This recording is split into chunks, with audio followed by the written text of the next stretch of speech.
नमस्कार दोस्तों, आज हम पढ़ने वाले हैं अरविंद घोष। अरविंद घोष का जीवन परिचय पढ़ेंगे हम। 1872 से लेकर 1950 का समय इनका जीवन काल था।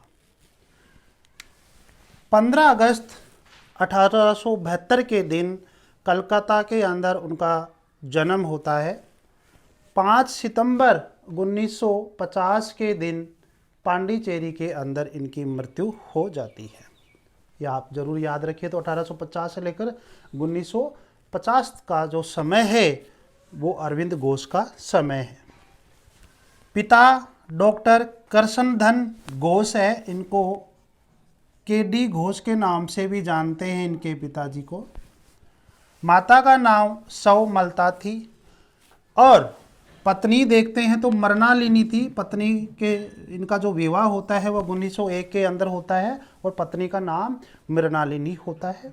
ध्यान दें, अरविंद घोष की जो प्रारंभिक शिक्षा थी, जैसे बच्चा बड़ा होता है 5 वर्ष का होता है, 6 वर्ष का होता है, तो उस समय जो बालक होता है वह स्कूल में जाता है। तो 5 वर्ष के समय उनकी जो शिक्षा हुई थी तो दार्जिलिंग के अंदर एक स्कूल थी, Loreto convent school. Loreto convent school के अंदर उन दाखिला हुआ था पहली बार शिक्षा के अंदर। उसके बाद में 2 साल बाद 7 वर्ष जैसे गुजरते हैं तो 7वें वर्ष के अंत में वे अपने भाई के साथ कहाँ जाते हैं, इंग्लैंड चले जाते हैं, लंदन चले जाते हैं। वहाँ पर उन्होंने कैम्ब्रिज विश्वविद्यालय के अंदर उच्च शिक्षा प्राप्त की, उच्च शिक्षा के लिए प्रवेश किया। कौन से में? कैम्ब्रिज विश्वविद्यालय के अंदर। अब कैम्ब्रिज विश्वविद्यालय के अंदर किया और उसके वहाँ पर भी एक कॉलेज था, किंग्स कॉलेज, उसके अंदर एडमिशन प्रवेश लेते हैं। कहने का मतलब यह है कि उन्होंने कैम्ब्रिज विश्वविद्यालय के कॉलेज किंग्स कॉलेज के अंदर उन्होंने प्रवेश लिया। और ध्यान दें, उन्होंने वहाँ से बीए भी पास किया, स्नातक भी पास किया और सिविल सेवा, जब उस समय आईसीएस जिस परीक्षा को जैसे आज हम आईएएस कहते हैं, उसी परीक्षा को हम पहले आईसीएस कहते थे। तो भारतीय सिविल सेवा परीक्षा वहाँ से 1990 के अंदर उन्होंने पास की थी। तो साथियों, 1879 के अंदर वो लंदन में जाते हैं और 1893 के अंदर वो भारत में लौटते हैं, भारत वापस लौटते हैं। ठीक है, ये आप ध्यान में रखना। तो 1879 से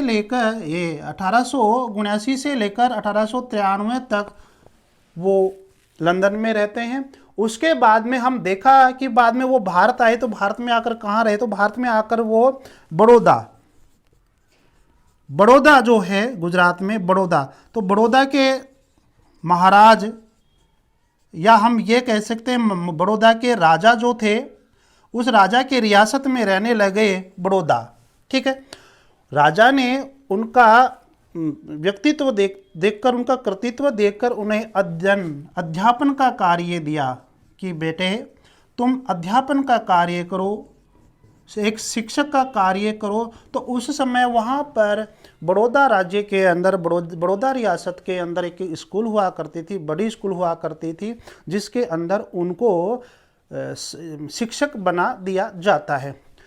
तो साथियों, 1893 में जब भारत आते हैं तो 1893 से लेकर 1906 तक वे बड़ौदा के महाराज, बड़ौदा की जो रियासत थी वहाँ पर शिक्षक का कार्य किया। अब उनके जीवन में यहाँ से परिवर्तन होता है।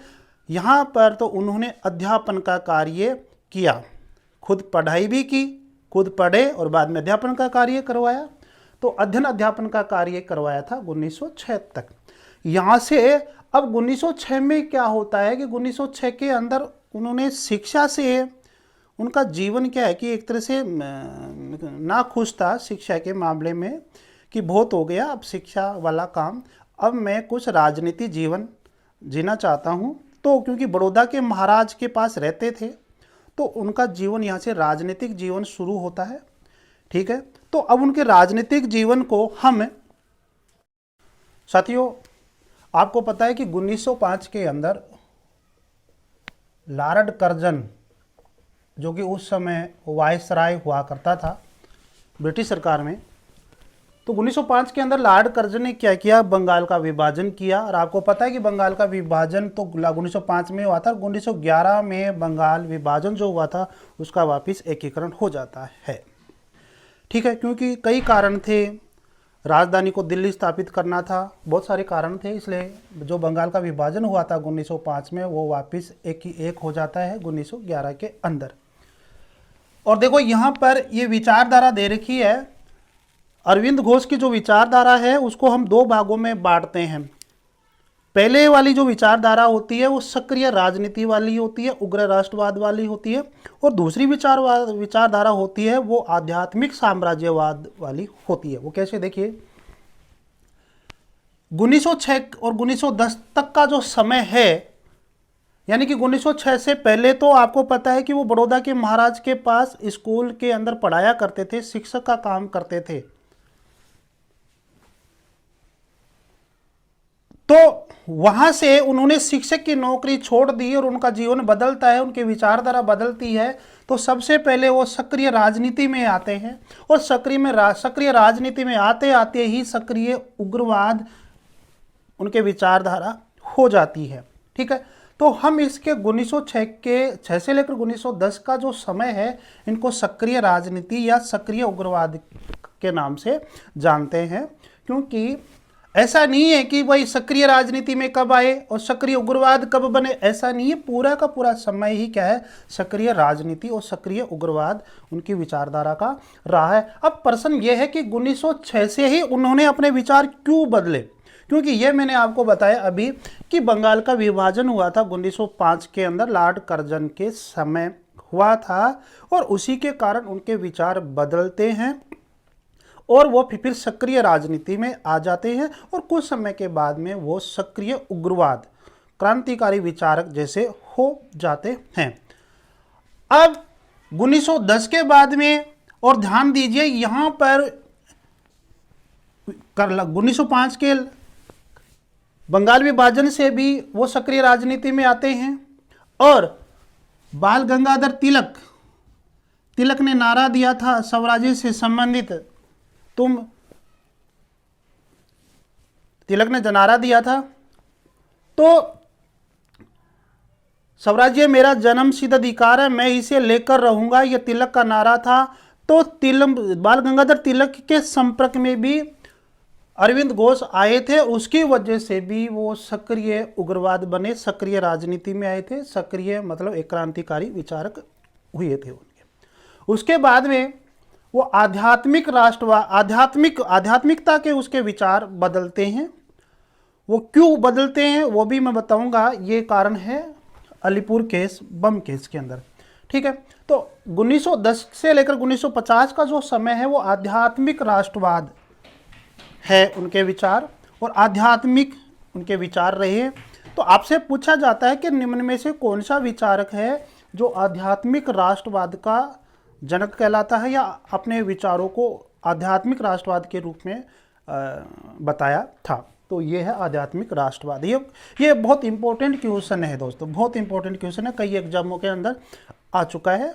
ठीक है, तो आध्यात्मिक राष्ट्रवाद का समर्थन करने वाला पूछे, आध्यात्मिक राष्ट्रवाद का जनक कौन है ये पूछे, या नैतिक रूप से आध्यात्मिक रूप से राष्ट्रवाद के विचारों की नींव किसने रखी, वो यही है। तो इनके विचारधारा को दो भागों में बांटा जाता है। आपसे पूछा जा सकता है कि किस विचारक की विचारधारा को दो भागों में बांटा जा सकता है, पहले सक्रिय राजनीति वाली और बाद में आध्यात्मिक विचारधारा वाली। तो आप ये ध्यान रखें। अब ये अलीपुर बम केस हुआ था,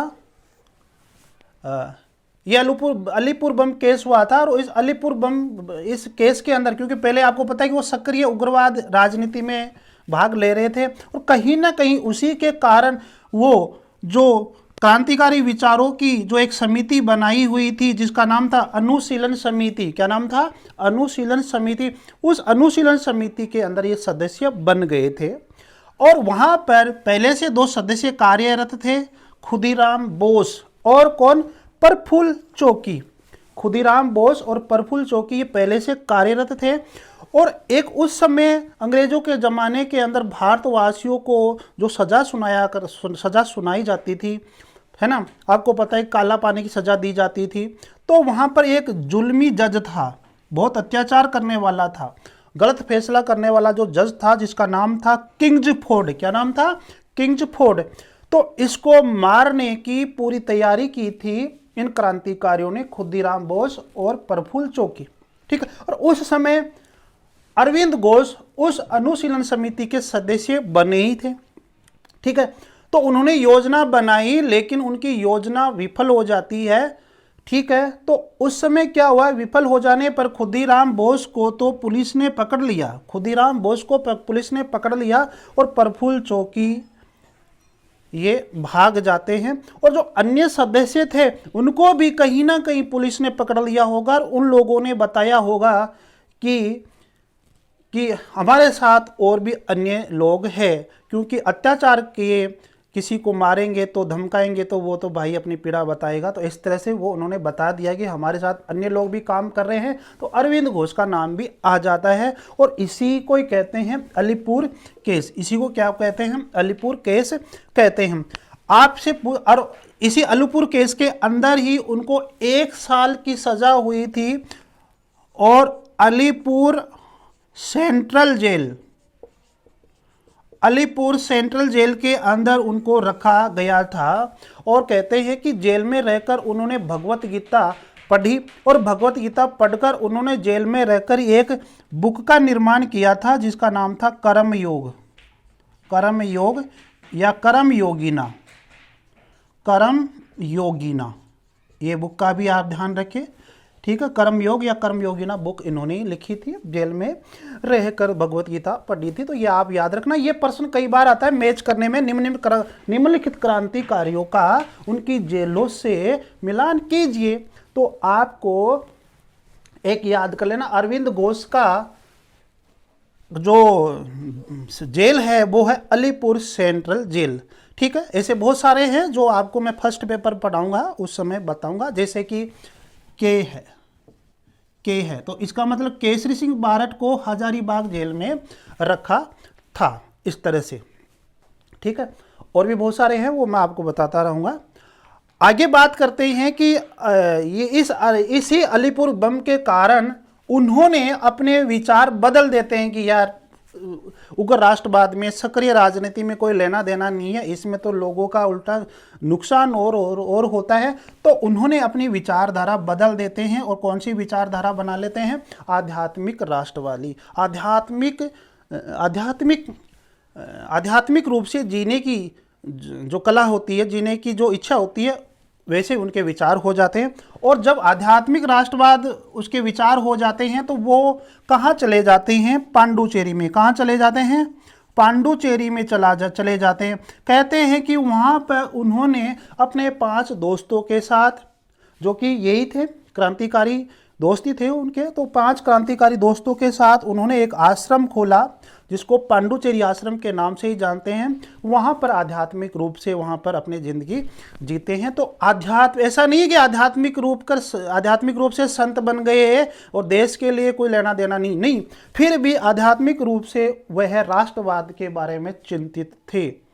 आध्यात्मिक रूप से राष्ट्रवाद के बारे में चिंतित थे कि मेरा देश कैसे आज़ाद हो, मेरा देश कैसे आज़ाद हो। तो आपको पता है कि उनकी मृत्यु 1950 में होती है, और 15 अगस्त 1950 के दिन हमारा देश क्या है, 15 अगस्त 1947 के दिन हमारा देश आज़ाद होता है, और उनकी मृत्यु 1950 के अंदर हो जाती है। तो उनके कहीं ना कहीं उनको जीते जिए ही, उनकी मृत्यु से पहले हमारा देश जो आज़ाद होता है, उनका जो सपना था कि सक्रिय राजनीति से या सक्रिय उग्रवाद से मेरा देश आज़ाद नहीं हो सकता है, तो उन्होंने अपने विचार बदले। तो कहीं ना कहीं इस प्रकार के विचारों की विचारधारा से भी हमारा देश जो है आज़ाद हुआ है। तो हम ये कह सकते हैं कि अरविंदो जो घोष है, उन्होंने उनके कारण भी, उनका योगदान है हमारी स्वतंत्रता के अंदर की, उनके योगदान के कारण भी हमारा देश 15 अगस्त 1947 के दिन आज़ाद हुआ था। आप इसको ज़रूर याद रखें। तो ये उनका जीवन परिचय। अब आपको मैं उनकी बुक बताता हूँ। हम देखते हैं अरविंद घोष की प्रमुख रचनाओं के बारे में देखेंगे। द लाइफ डिवाइन, इसे हिंदी में दिव्य जीवन के नाम से भी जानते हैं। ये भी कई बार पूछा जाता है, दिव्य जीवन किसने लिखा, द लाइफ डिवाइन किसने लिखा। ठीक है, तो ये 1940 में प्रकाशित होती है। ऐसे ऑन द गीता, ऐसे ऑन द गीता, ये 1928 के अंदर। द सिंथेसिस ऑफ योगा 1948 के अंदर प्रकाशित होती है। The ideal of human unity 1949 के अंदर प्रकाशित होती है। The renaissance in India with a defence of Indian culture, collected poems and plays 1942 में प्रकाशित होती है। The human cycle, the human cycle 1949 में प्रकाशित होती है। ए लीजेंड एंड सिंबल 1950 में प्रकाशित होती है ये। On the Veda, on the Veda foundation of Indian culture, Savitri, ये प्रमुख पुस्तकें। देखा जाए तो इनमें से अगर मुख्य पुस्तक जो होती है, जो एग्जामों के अंदर आती है, वो कई बार ये पूछा गया है कि द लाइफ डिवाइन किसकी प्रमुख रचना है। 4 ऑप्शन आते हैं, सीधा सा प्रश्न आता है, तो हमारा आंसर होना चाहिए अरविंद घोष। तो हमें द लाइफ डिवाइन भी याद रखें, ऐसे ऑन द गीता ये भी याद रखें, essays on the Gita. The synthesis of yoga ये भी प्रमुख पुस्तक है। The ideal of human unity ये भी प्रमुख पुस्तक है। इसके अलावा the renaissance in India with a defence of Indian culture ये भी पूछा जा सकता है। इसके अलावा आपसे द ह्यूमन साइकिल ये भी पूछा जा सकता है कि द ह्यूमन साइकिल किसने लिखी। A legend and symbol, on the Veda, foundation of Indian culture और सावित्री आदि प्रमुख रचनाएं अरविंद घोष की है। तो आप इन्हें याद रखें। नमस्कार दोस्तों, वीडियो कैसा लगे ज़रूर कमेंट बॉक्स में लिखो, और वीडियो को जितना हो सके लाइक शेयर सब्सक्राइब करते रहें। धन्यवाद।